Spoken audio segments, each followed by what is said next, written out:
¿Qué tal? Muy bienvenidos. Una nueva edición de La Otra TV está en marcha. Es una verdadera alegría para nosotros poder reencontrarnos a través de esta pantalla amiga y presentarles durante la próxima hora una propuesta de televisión diferente, distinta.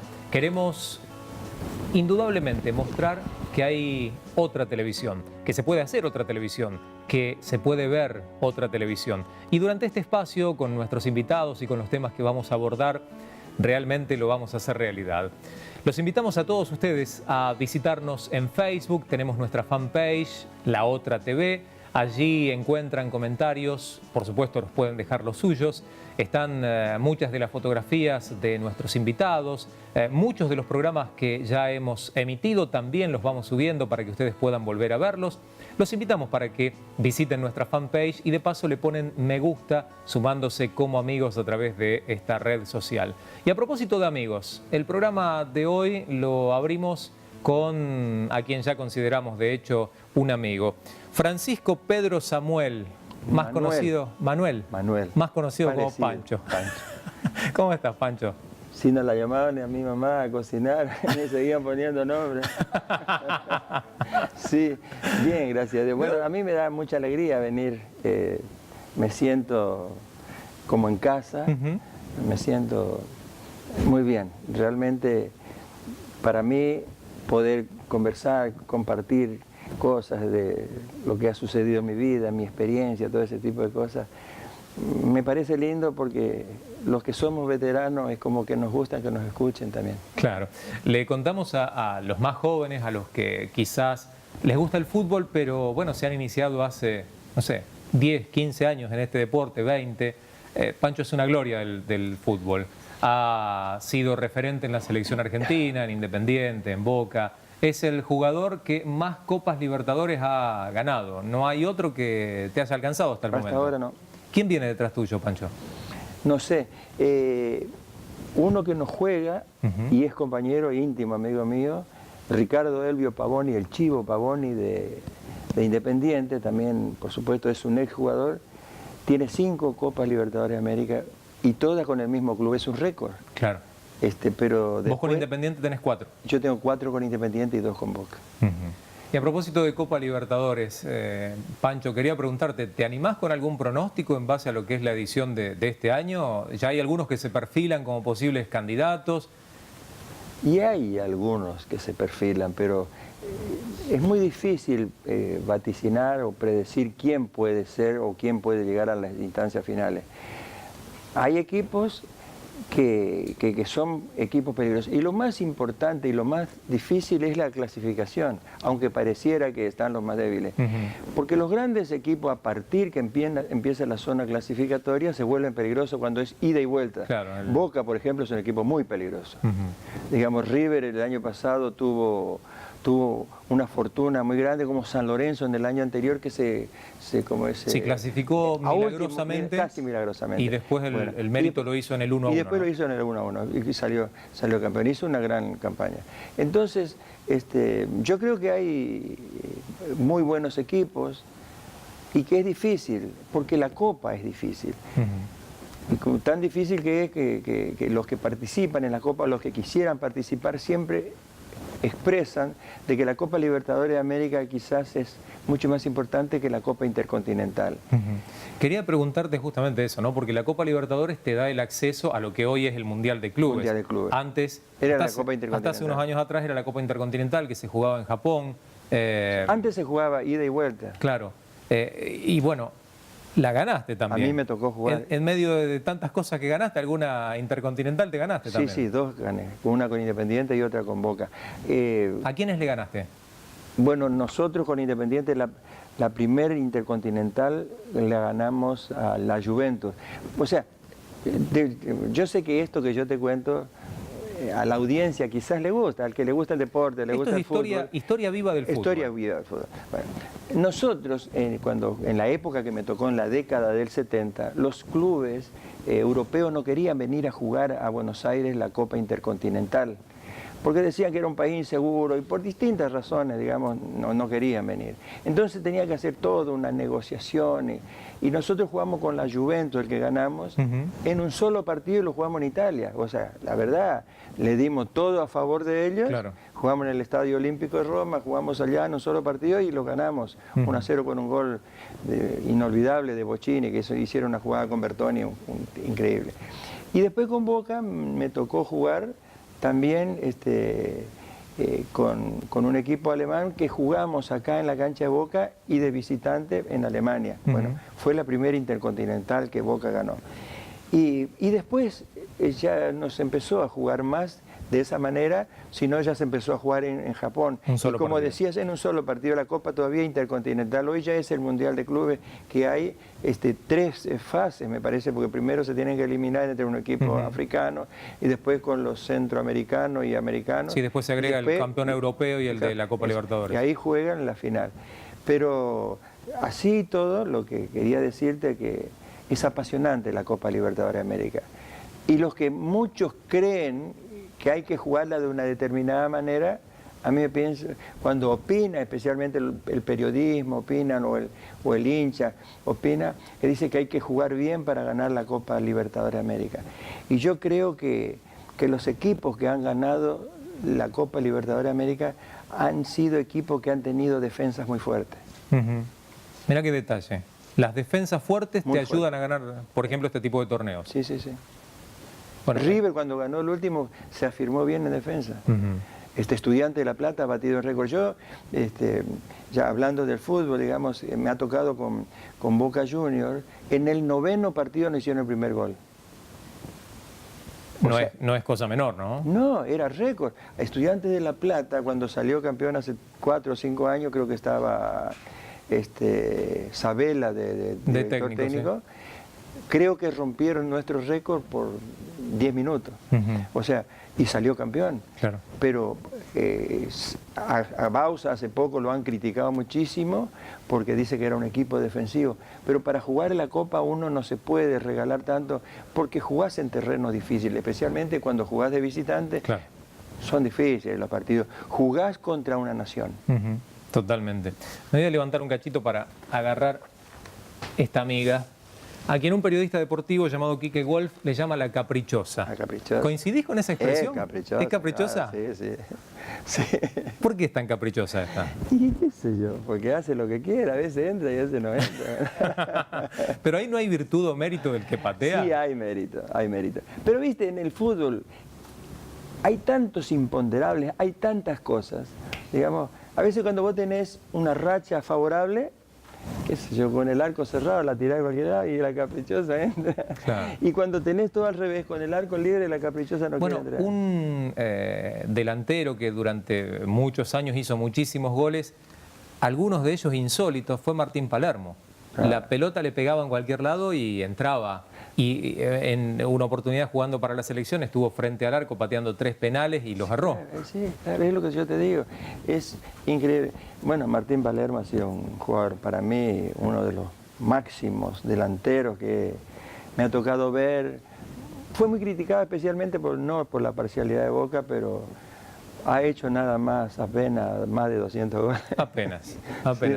¿Te puedo pedir una comparación? Porque vos fuiste mucho más cercano, si bien ya obviamente sobre el final de tu carrera, pero fuiste mucho más cercano a Diego Armando Maradona. Jugué con Maradona. ¿Jugaste con Maradona? Con Maradona. Bueno, en Boca. El último año que yo jugué en Boca, fui compañero de él. Un jugador extraordinario. Claro, pero recién ni siquiera mostraba lo que después en definitiva terminó siendo en ese Boca ya comienzo de los 80. ¿No? Para mí, Diego Maradona en Boca en el año 81 fue un jugador incomparable, extraordinario, insuperable casi.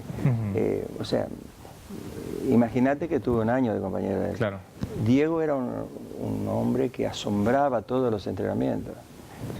Te asombraba con cosas extraordinarias. Lo he marcado, he jugado en contra de él. ¿Cómo se lo marca Maradona? Y no sé. Bueno, yo creo que... Pegale un guitarrazo, Pancho. No, yo creo que como defensor la única posibilidad que tenía de ganarle la pelota a Diego era cuando recibía la pelota. Antes de recibir en el anticipo era la única, porque una vez que dominaba la pelota era imposible pararlo.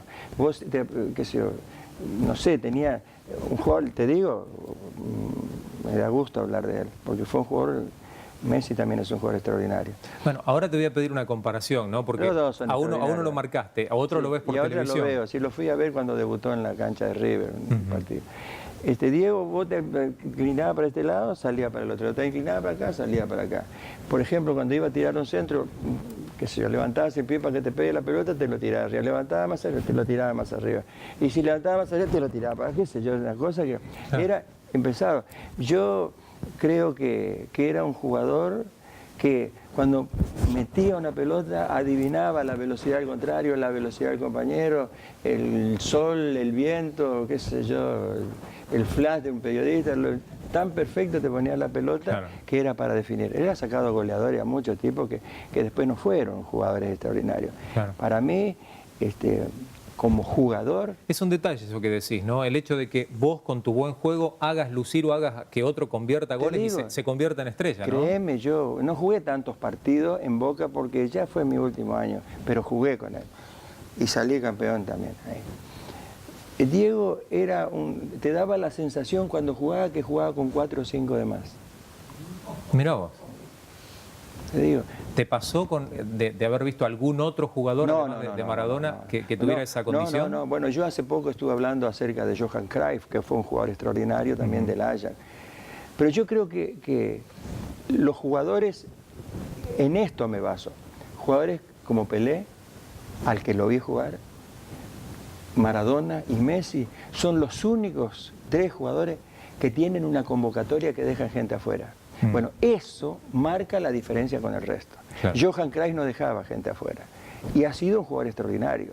O sea, un jugador que ha sido campeón con su equipo, con la selección en la Copa Europea, ha ganado títulos con el Barcelona, ha sido técnico y ganó, un jugador con una categoría bárbara.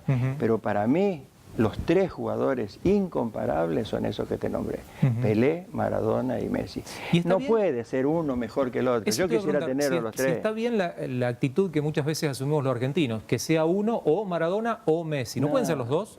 Cada uno en su época. Pero son los dos incomparables, porque lo que tiene uno no lo tiene el otro. Mira, yo te digo que de este tiempo, y a veces cuando yo veo la opinión liviana de una persona que opina, no me gusta. Y a veces hablo irónicamente cuando hablo con la persona. Y sí, yo le digo, apenas ganó 27 campeonatos, Messi, apenas, qué sé yo, le dieron 5 balones de oro, ganó 3 pichichi, y ya está por superar al máximo goleador de la selección argentina de todos los tiempos. O sea, pero es pecho frío, ¿viste? No sé. ¿Entendés? Pues la verdad, es un jugador impresionante. Ustedes, viendo en la pantalla o viéndolo personalmente, no es fácil definir la pelota, porque uno lo ve de arriba, lo ve en la pantalla, qué golazo, qué eso, pero sabés lo que es estar con tipos que te aguantan. Todos los partidos te mandan 1, 2, 3 o 4 a marcar, con los distintos sistemas de juego, con los distintos planteos, en las marcas y todo, y él supera todo. Y es casi infalible cuando encara. Es más goleador que Maradona. Y Maradona fue goleador, un jugador extraordinario, te digo. No quisiera compararlo, quisiera que pueda haber jugado con los dos juntos. Bueno, gracias a Dios que los dos son argentinos, ¿no? Sí, gracias a Dios. Y tenemos uno más que fue en otro tiempo, Pelé, don Alfredo Di Stéfano.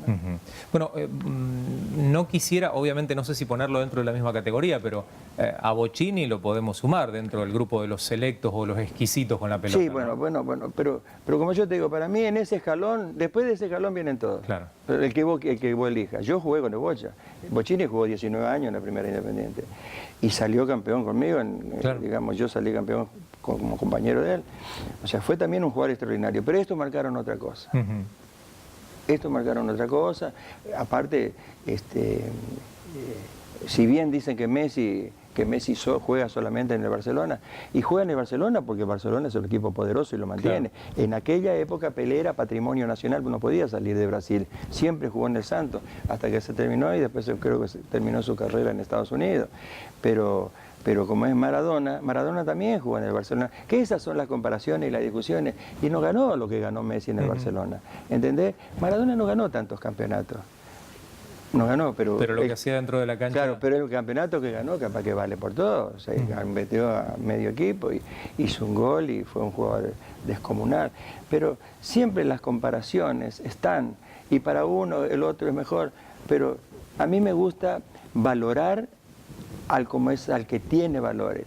Si este es bueno, no hay discusión, ¿entendés? No se puede discutir a un tipo que tiene una trayectoria descomunal, no se puede, porque mira, jugar un partido en la primera división es difícil, salir campeón en un equipo es dificilísimo, ganar títulos como internacionales es dificilísimo, y Messi ganó de todo. No, jugó en el Campeonato del Mundo y jugó en la Copa Chile, que es la que le critican que no ganaron, y Argentina no perdió en ningún partido con él. Claro. Cuando él juega no pierde, igual que con Maradona. Cuando Maradona juega, Argentina no perdía. Bueno, alguien con quien cuando lo tenemos de nuestro lado no perdemos nunca es Jesucristo. Quisiera preguntarte, Pancho, acerca de tu encuentro con el Señor. ¿Cuándo a tu vida llega nada más y nada menos que aquel que te iba a dar el trofeo más grande que te podía dar, el de la vida eterna? Mi vida comenzó cuando el Señor llegó.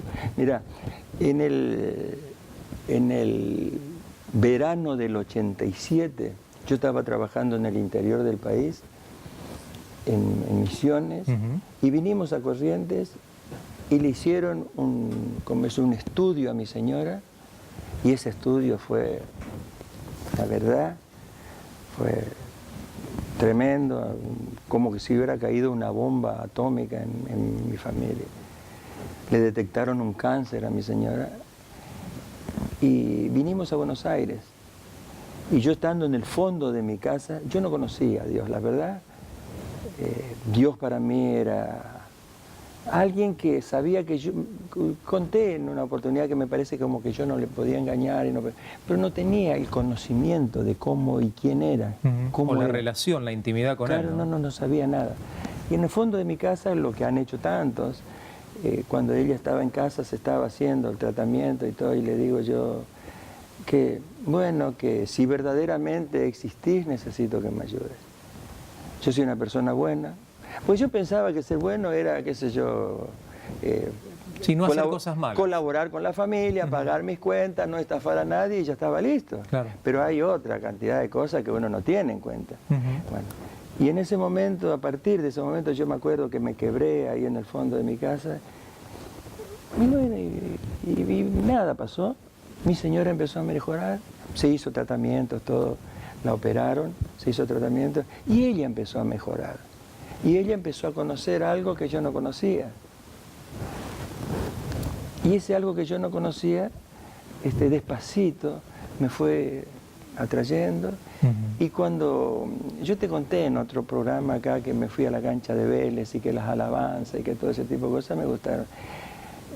Mi mujer y mis hijas se fueron comprometiendo con el Señor y yo fui tomando una actitud, qué sé yo, un poco distante, pero yo veía y escuchaba hablar a ellos y las cosas que decían esto, tienen razón. Pero yo no quería dar la razón, porque yo soy de otra religión, pero tienen razón. Y quería discutir que yo leía la Biblia, y yo nunca había leído la Biblia, nunca leí nada, ni sabía lo que había dentro.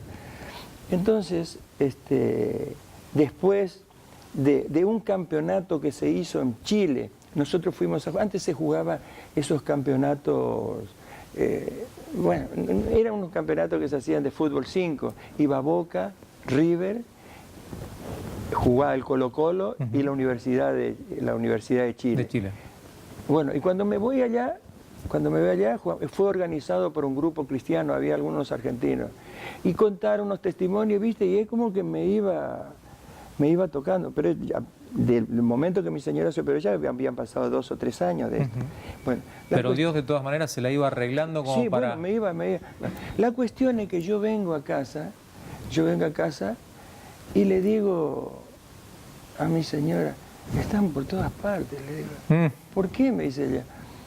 Y le digo, ¿vos podés creer que esto fue como es organizado por evangélicos y contaron un testimonio? Y para mí fue una cosa muy fuerte porque me tocó mucho. Claro. Bueno, Entonces ella dice que hubo una cruzada evangélica acá en el Luna Park y que el pastor dio una palabra para aquellos que como es que tienen algo imposible que pidan. Y para ella dijo que bueno que yo estuviera rodeado de evangélicos, y se reían todas mis hijas cuando yo...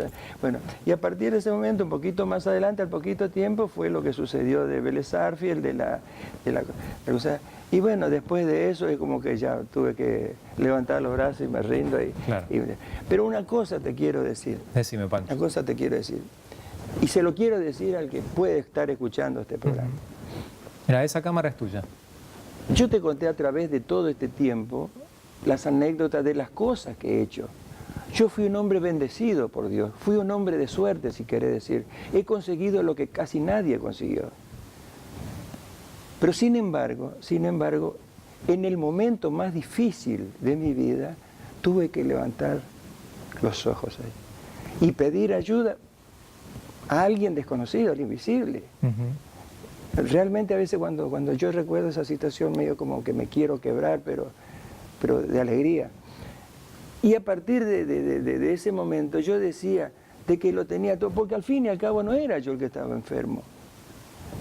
Pero como ha sucedido algo que hubo alguien que escuchó y que despacito fue atrayéndome y sacándome de la posición de que yo era un ganador, de que era un hombre exitoso, que tenía plata, necesitaba algo más.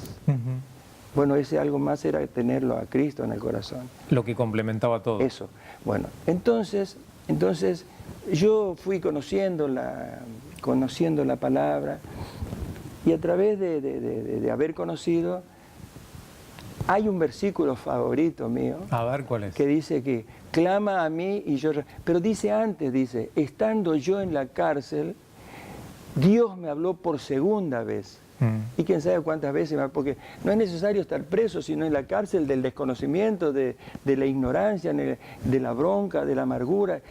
Bueno, entonces dice después, 33 de Jeremías, dice, clama a mí y yo te responderé y te enseñaré cosas grandes y ocultas que tú no conoces. Bueno, eso cerró todo lo que yo desconocía y que lo que me faltaba como para darme el golpe definitivo.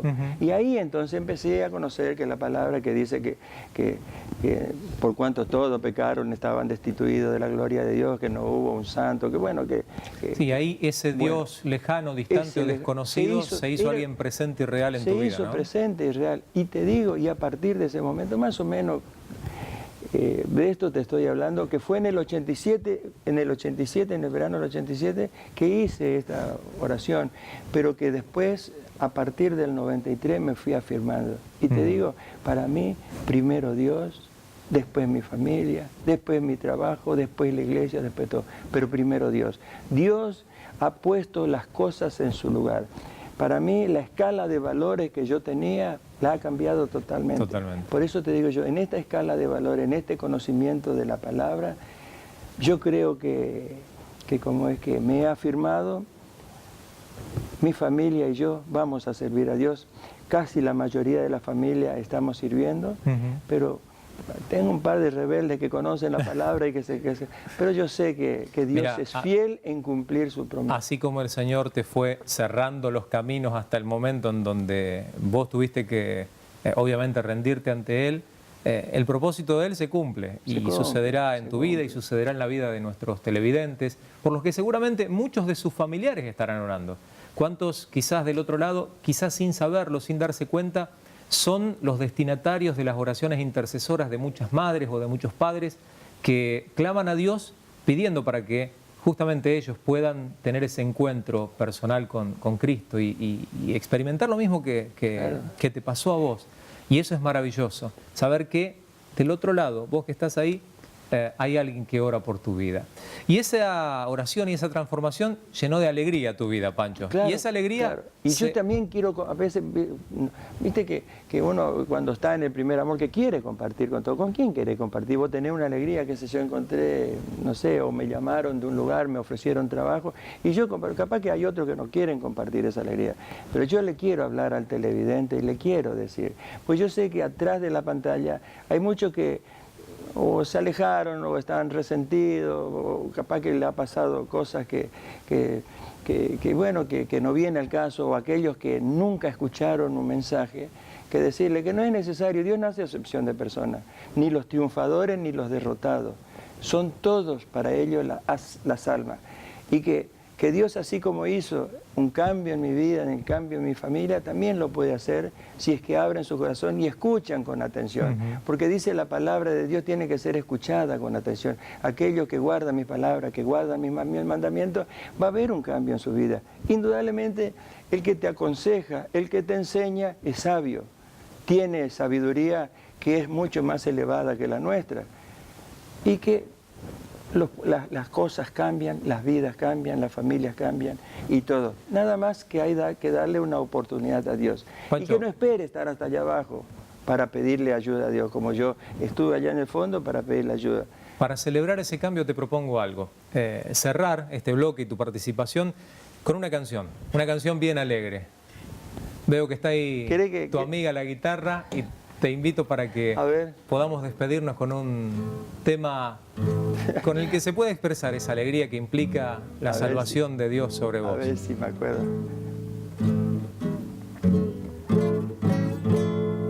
Me gustan los coritos. ¿Vamos con un corito entonces? Vamos con un corito. A ver cómo era.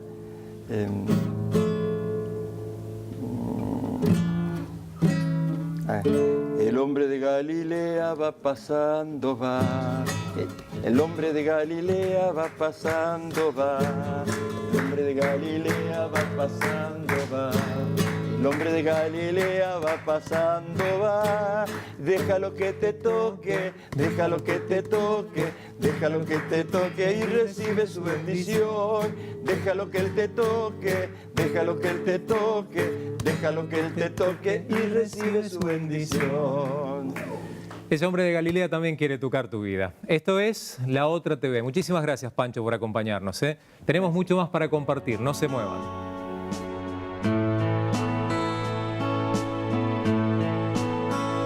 Seguimos recorriendo la propuesta de este día aquí en La Otra TV y lo hacemos con más invitados en nuestro living.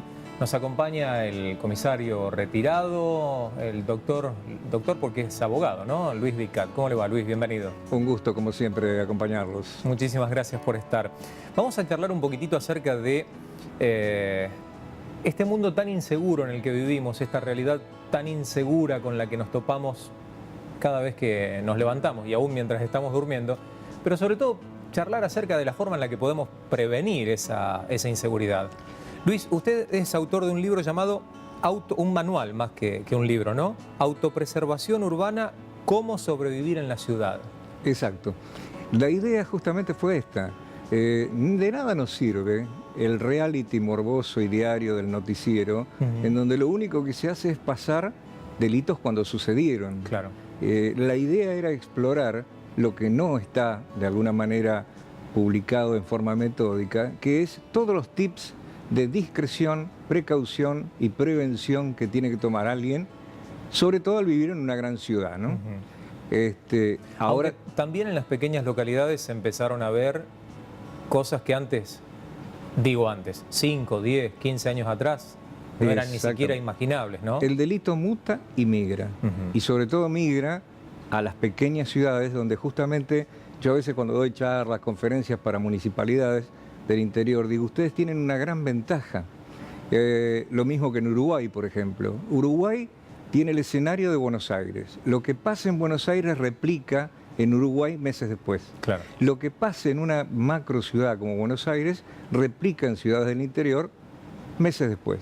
Hoy por hoy inclusive hay varias figuras netamente urbanas que se están reproduciendo en el ejido semirural. Hay secuestros en fincas alejadas, claro. Ya no es el abigeato, el robo de maquinaria agrícola, sino otro tipo de delitos netamente urbanos, ¿no? Claro. Cuestiones de las que a lo mejor uno se podía, hablando del interior del país o de esas pequeñas localidades o cuestiones rurales, cosa que uno se podía imaginar, ¿no? Que a un productor agropecuario le roben algunas vacas, era hasta, no digo normal, pero hasta entendible. Pero hoy en día la cosa fue mucho más allá, ¿no? La cosa fue evolucionando como ha evolucionado el delito, ¿no? Del abigeato común, del robo de gallinas, al robo de vacas, al robo de colmenas, al robo de cosechas completas. Pero en colmenas de abejas se roban. Completas, sí. En Hay colmenar que ir prevenido, ¿no? Para...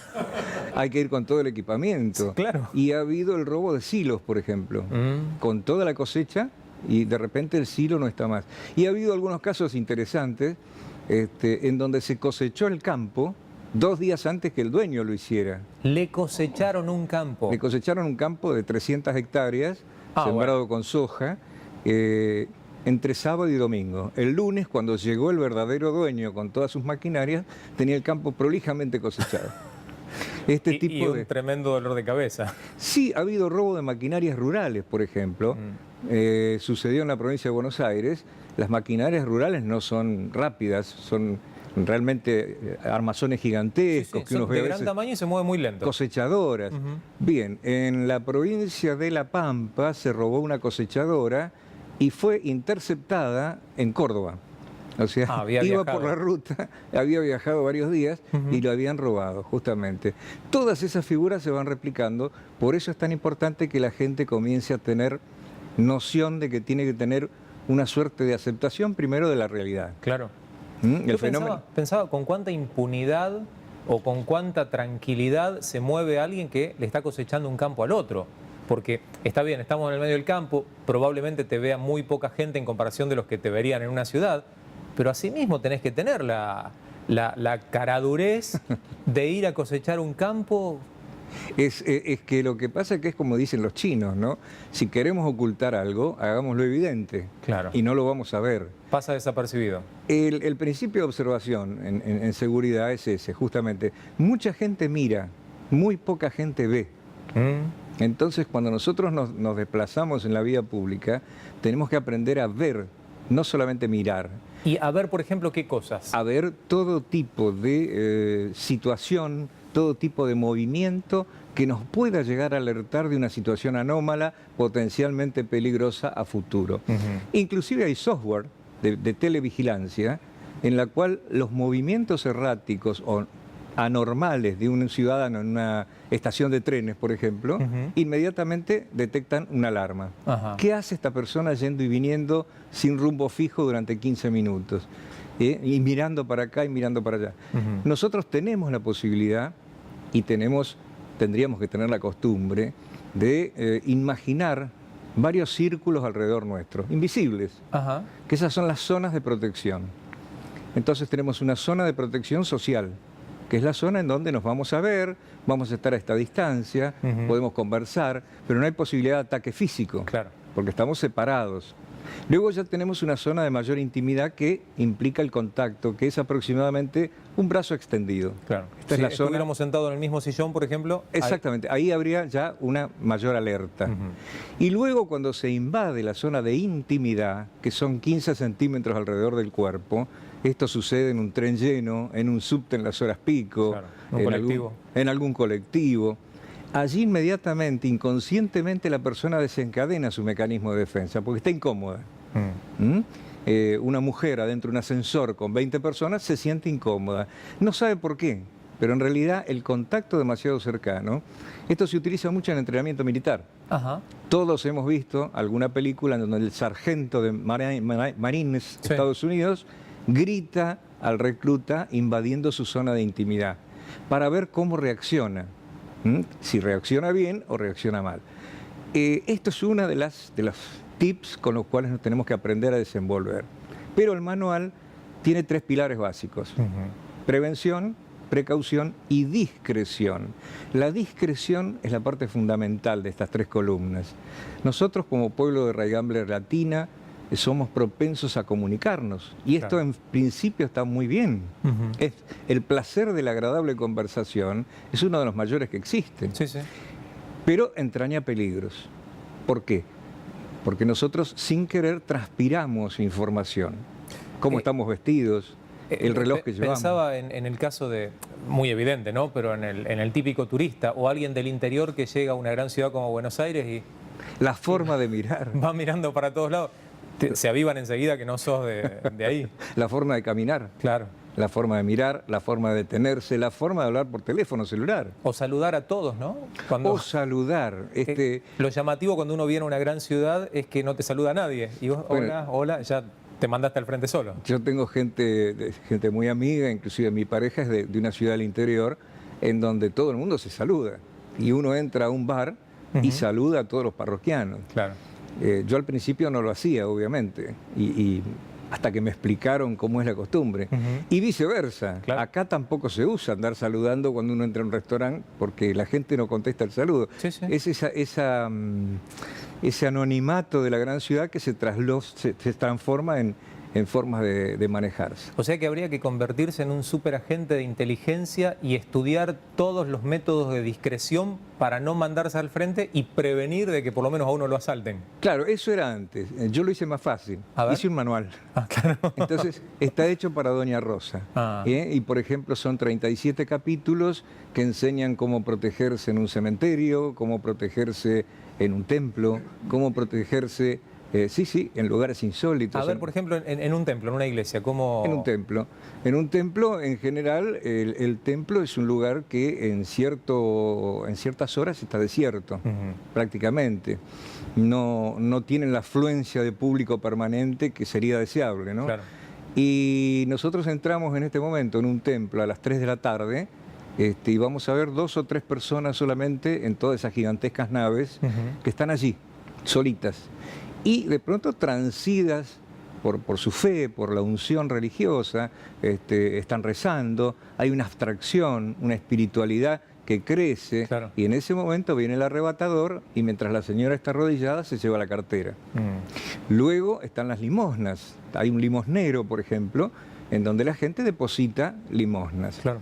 Bueno, las limosnas se pescan con una percha de alambre a la cual se le coloca un chicle y luego se introduce por la ranura y se va sacando toda la limosna Y queda pegadito el billetito. y ya no es para Dios, es para el Claro. victimario, digamos. Hay que tener suerte, saca un billete grande, porque para sacar uno de 2 pesos...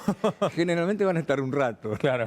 Pero este tema de la seguridad impía o de la inseguridad impía es un tema, ¿no? En los templos, además, existen elementos de culto que son caros. Claro. En algunos existen elementos de culto históricos, de un valor histórico muy importante. Seguro. Que a veces no están tan asegurados o tan cuidados como uno debería hacerlo, ¿no? Más en el mundo actual. Es verdad. Y además, con gran dolor uno tiene que ver que a veces, a cierta hora, los templos cierran. Es como si Dios dejara de atender por un rato debido a la inseguridad. Esto es lo que hay que revertir. Recién Luis citaba el tema de los cementerios. ¿Cómo se previene una persona que va a visitar a su ser querido que falleció, que seguramente va con dolor, con angustia? ¿Qué medidas de precaución tiene que tener? Los cementerios son un lugar de alto riesgo, contra lo que pueda parecer. Ajá. Sobre todo si es un cementerio municipal, un cementerio público. Claro. ¿Por qué? Porque generalmente los cementerios públicos endémicamente carecen de un adecuado sistema de seguridad. Hay cementerios privados que tienen su sistema, cual un moderno country, tiene sistemas de seguridad, cámaras y demás. En los cementerios municipales no. El tema de la edificación puede ayudar, porque muchos cementerios privados tienen la particularidad de ser así tipo... Abiertos. Abiertos, exacto. Y los entierros justamente se producen en tierra. Y los municipales hay nichos, hay bóvedas, hay panteones. Hay pasillos oscuros, Claro. hay subsuelos que están absolutamente deshabitados. Hagamos la prueba nuevamente de concurrir a un cementerio municipal a las 3 de la tarde. Hora de altísimo riesgo, no hay nadie. Solamente aquellas viudas que van a conversar con su difunto. No vaya a las 3 de la mañana porque No. ahí no va a tener miedo que le roben, va a tener miedo que aparezca alguna cosa, ¿sabes? Hay gente que ha quedado encerrada alguna vez y ha tenido que ser auxiliada con los bomberos, ¿no? Claro. Pues se le cierra una bóveda. Pero el capítulo que se llama, que hace mención a los cementerios, Sí, sí. Empieza, como todos los capítulos del manual, contando una pequeña historia, Ajá. novelada, basada en hechos reales. Seguro. Esto es para que la persona vaya entrando en el tema y que no sea un manual técnico, ¿no? Como de geografía. Y la historia cuenta que justamente va una viuda italiana a visitar a su difunto esposo, que había muerto súbitamente. Entonces está teniendo una conversación con él, Claro. en donde le reclama que se haya ido tan de golpe, sin despedirse, y dice, quiera Dios que me dé una señal de que vos me estás escuchando. Y en ese momento siente una mano que le toca el hombro, y transida de alegría se da vuelta creyendo que sus ruegos han sido escuchados. Claro. Pero este aquí que era un ladrón que le robó. Esto es bastante común. Claro. Qué situación, ¿no? Pasa mucho más frecuentemente de lo que uno cree. Mucho más frecuentemente de lo que uno cree, y además muchas veces no se hace la denuncia, entonces entra en la cifra negra del delito, no se computa, no hay estadísticas. Es eso que usted menciona, el tema de denunciarlo, es algo que uno, o sea, lo ideal sería que no lo roben a uno, ¿no? Pero es algo que uno tiene que hacer sí o sí después de que se produce un delito. Siempre hay que hacer la denuncia.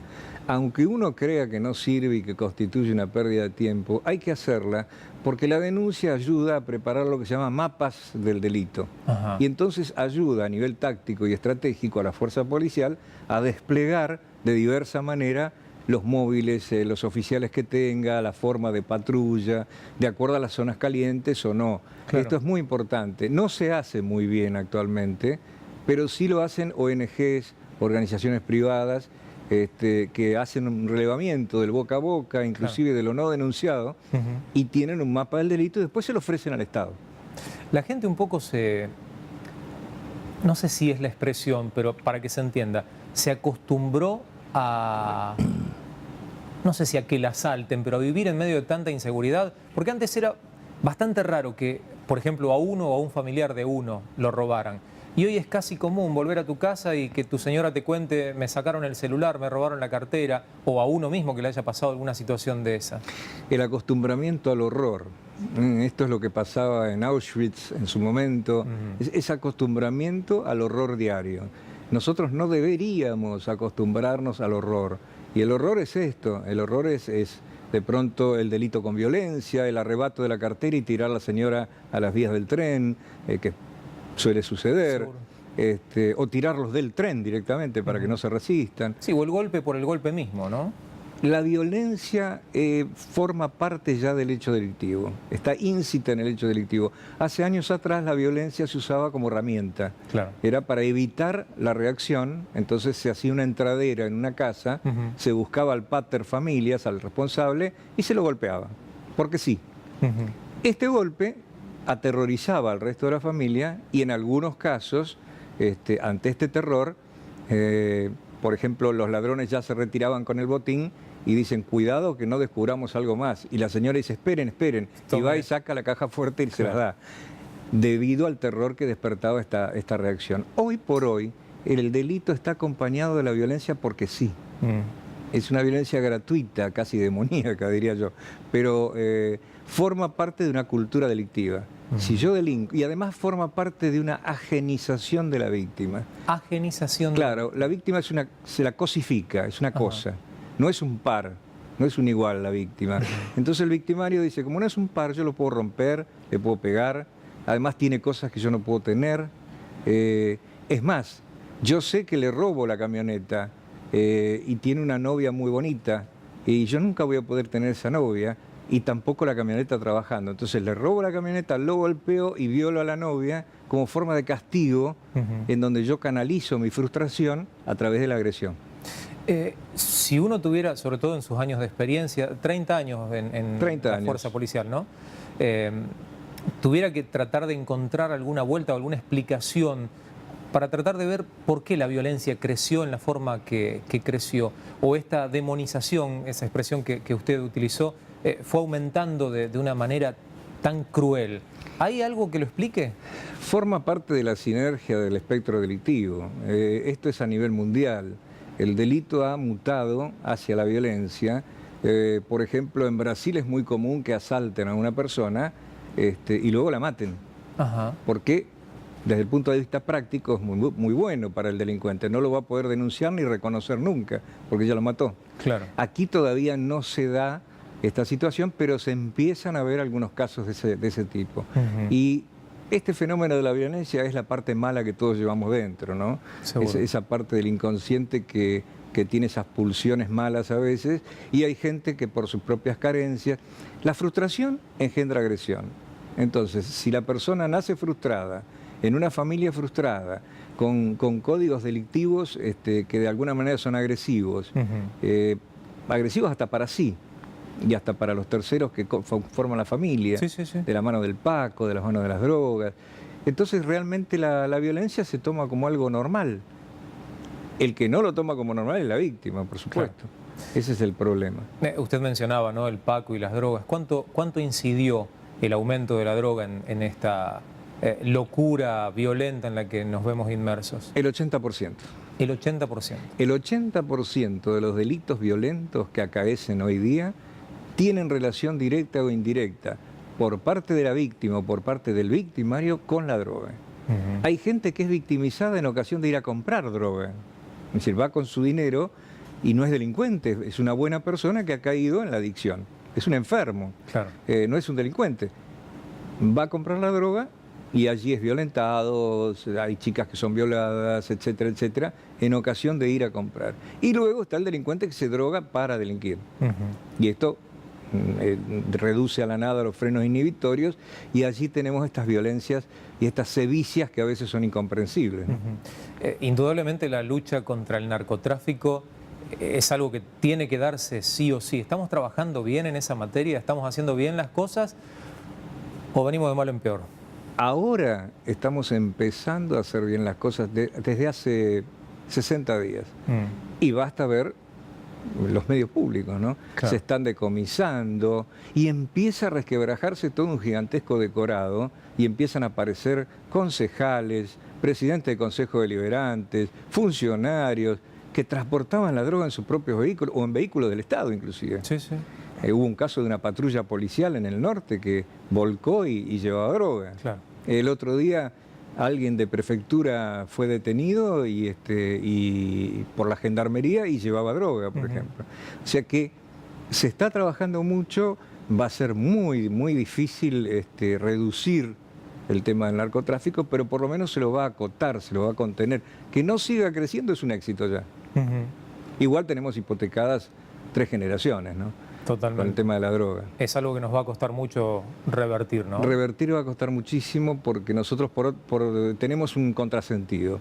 Por un lado tenemos un bombardeo de imágenes sobre el éxito, sobre la vida y demás, que no son demasiado buenas, que están permanentemente bombardeándonos.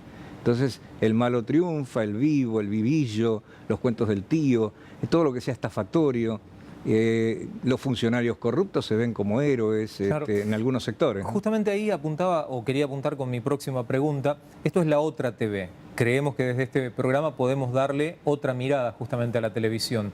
En programas del ciclo pasado teníamos la posibilidad de charlar con algunos de los invitados a propósito de cosas que ocurren en el mundo de la farándula o entre los artistas que toman a la droga o al alcohol como algo común, como algo normal, como algo que forma parte de su éxito, y la gente lo aplaude, la gente lo avala, la gente lo acompaña con puntos de rating. ¿No deberíamos comenzar a cambiar algunos aspectos que van desde los medios de comunicación o desde los ámbitos en los que se influencia a la gente para llevarlos a otro lado? Sería muy bueno, lo que pasa es que no es comercial. Claro. Porque el morbo paga. Es decir, todo lo que signifique sangre, violencia, sexo o droga levanta el rating. Lamentablemente esto es una realidad en la televisión comercial. La televisión comercial tiene el mecanismo capitalista, ¿no? Totalmente. Gana con más rating, los avisos se cobran más caros. Entonces pasa lo mismo que en la autopista. Hay un gran choque con muertos y hay múltiples choques posteriores de gente que se detiene a mirar qué es lo que está pasando. Sí, o a sacarle foto con el celular. O a sacarle foto con el celular, como al delfín del otro día. Sí. Entonces, ese tipo de conductas, yo creo que es un proceso muy largo que se puede revertir, por ahí se puede revertir desde lo que es la religión, desde lo que es la moral, desde lo comercial lo veo muy complejo. Muy difícil, ¿no? No, muy difícil.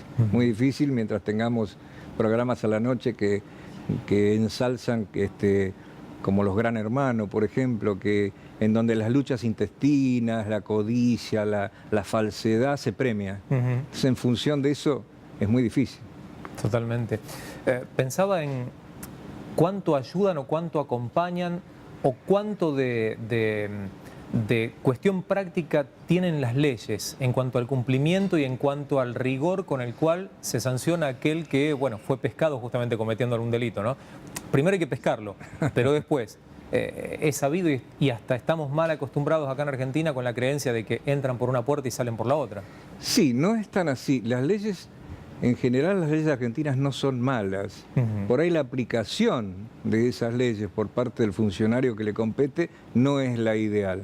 Y ahí tenemos la libertad al violador, que es incurable, es repitente, y entonces se le da una tobillera por alguna extraña razón, sale y viola de nuevo, mata de nuevo, etc. Es muy complejo el tema, realmente, y además la justicia es como las víboras, solamente pica a los descalzos.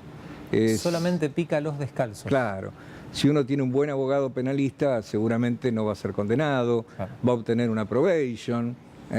Si usted hizo una gran estafa de cuello blanco, seguramente hará una probation, atendiendo un kiosco de golosinas en un orfanato y una vez por semana durante un año y ya cumplió la pena. Claro. O tendrá libertad asistida, o prisión domiciliaria por cuestiones X. Hay casos realmente bizarros. Me parece que no es que las leyes estén mal, las leyes a veces son interpretadas por algunos malos funcionarios en forma aviesa. Ya que estamos hablando del tema de la justicia, quisiera preguntarle acerca de los pabellones evangélicos, que funcionan en muchas cárceles, que cumplen una función particular de contención para personas que con su fe puesta en el Evangelio y estando recluidas, obviamente privadas de su libertad, tienen la posibilidad de generar o de hacer como una pequeña isla dentro de la prisión. Isla a la cual muchos otros integrantes de esa prisión pretenden o aspiran poder llegar porque saben que la pasan mejor ahí, ¿no? Es una suerte de Shangri-La de la fe, ¿no? ¿Cómo es? Shangri-La. Shangri-La, ese territorio mítico que no existía y al cual todos querían llegar, como el Dorado, ¿no? Ah, bien. Claro, es un lugar de contención, un lugar de fe, en muchos casos de fe real, en el 80% de los casos. Hay un 10-20% que han entrado sin tener fe, pero con la idea de vivir mejor. Claro. ¿Y qué pasó después? ¿Qué pasó? Parece que Dios les hizo una trampa. Se convirtieron, estando allí. Resultó al propósito divino, entonces. Resultó al propósito, sí, sí. Un poco como esa película Milagros Inesperados. Bueno, de pronto, de no creer, por el contacto y el conocimiento de un montón de cosas que no tenían, comenzaron a creer realmente. Y salieron de alguna manera convertidos y hay pastores que han cumplido condenas y tienen un trabajo maravilloso en las cuestiones de la fe, hoy por hoy. ¿Y cuánto ayuda el ministerio carcelario que llevan adelante las iglesias? Quizá no hay pabellones evangélicos, pero sí hay pastores o hay hermanos en la fe que van a visitar justamente a los reclusos y comparten ese mensaje de fe. ¿Ayuda en algo dentro de lo que es hoy por hoy el servicio penitenciario argentino? El servicio penitenciario argentino hoy por hoy dista mucho de ser bueno, ¿no? De hecho, se están previendo reformas de todo tipo en este momento, porque se ha probado que son lugares que no regeneran, son lugares que degeneran. Claro. Entonces, esto contraviene la manda constitucional de que deben ser sanas y limpias las cárceles y demás, para dar una oportunidad de reinserción a quien se equivocó. En ese sentido y en esta instancia es poco el resultado que puede dar, pero es bueno que se haga. Es bueno que se haga en la medida de que después se transforme el sistema penitenciario, se humanice de alguna manera y esto evidentemente va a tener un resultado mucho más amplio. Recién usted mencionaba, Luis, la palabra reinserción.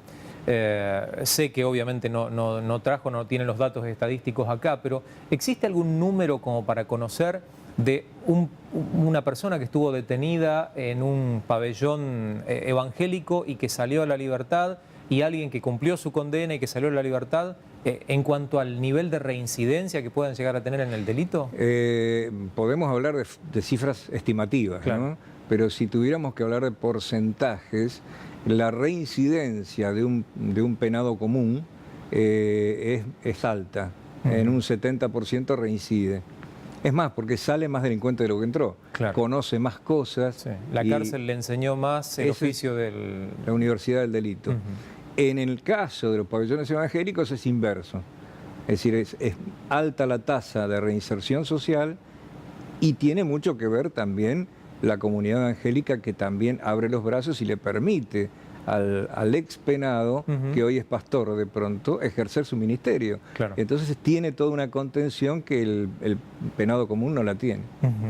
¿Y qué se puede hacer justamente con esa persona que sale de la cárcel y que se encuentra en medio de una sociedad que le da la espalda, que no le permite readaptarse o volver a insertarse y que casi inexorablemente lo termina llevando al delito?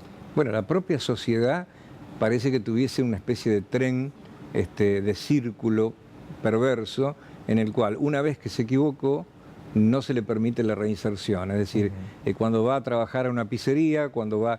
Hay casos bizarros. De pronto alguien que libró cheques sin fondo, en el 2001, por ejemplo, Sí. y fue condenado. Y al ser condenado perdió su kiosco porque tuvo que pagar su abogado.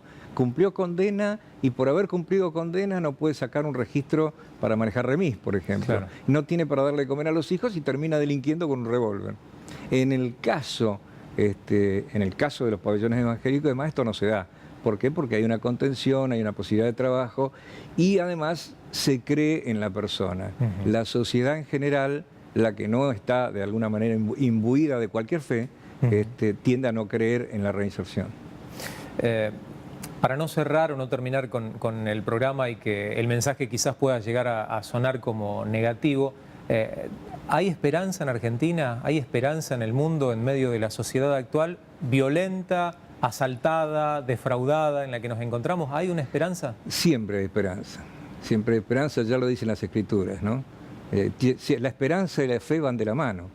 Entonces, evidentemente, todo pecador tiene su momento, todo Barrabás tiene su oportunidad. Evidentemente, hasta Judas se arrepintió y echó las monedas, los denarios que le habían pagado. Siempre hay arrepentimiento y siempre hay esperanza.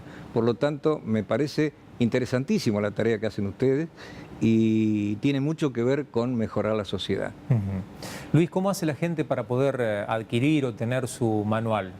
El manual de autopreservación urbana se puede adquirir por las redes sociales, por Facebook, en Seguridad y Sociedad en Facebook. Allí se pide, se hace un depósito, eso lo maneja la editorial, y en 48, 72 horas está en el lugar del país o de Latinoamérica que sea, por correo certificado. ¿Y qué respuesta? Y algunas librerías del interior lo tienen Se también. venden en algunas librerías. ¿Qué respuesta ha tenido hasta ahora? ¿Los lectores le han escrito? Escriben muchísimo en la página, en Seguridad y Sociedad, escriben mucho, preguntan cosas. ¿Escriben como para hacer catarsis de sus problemas o escriben para decir, no, mira, esto que este manual me sirvió, me ayudó? Esto me pasó, o qué lástima que no lo leí antes. Hubo un empresario que un día, dando charlas ya para un nivel muy alto de empresariado, me dice, si yo hubiera tenido este libro antes, no me secuestraban. Claro. Porque bueno, hay también técnicas de cómo evitar los secuestros y cómo manejarse cuando estamos secuestrados, ¿no? Esto es importante porque en general no está escrito. Cómo nos manejamos nosotros, dónde nos refugiamos dentro. Y ahí la fe tiene una tarea muy importante, un papel preponderante para no caer. Muchísimas gracias, Luis. No, por favor. Lo mencionaba nuestro invitado en varias oportunidades. Dios tiene la chance, la posibilidad de darte un cambio. A lo mejor estás buscando y estás esperando poder vivir una vida distinta, poder llevar adelante un día a día diferente, dejar de lado el delito, si es que eso es lo habitual en vos, dejar de lado esas cuestiones que quizás te proveen por un lado, pero no te ayudan por el otro, y sabés que te condenan por el otro. Dios tiene una oportunidad para vos. Dios tiene la chance y la opción para que puedas tener una vida transformada. La invitación nuestra, de cada uno de aquellos que tenemos a Jesús en nuestros corazones, es que puedas, a través de una pequeña oración, aceptar a Jesús, al Hijo de Dios, en tu vida, recibirlo a Él como sanador, como salvador y como perdonador de tus pecados, y puedas vivir la buena vida que Él tiene para vos. Esto fue La Otra TV del día de hoy. Te agradecemos mucho. Nos encontramos, por supuesto.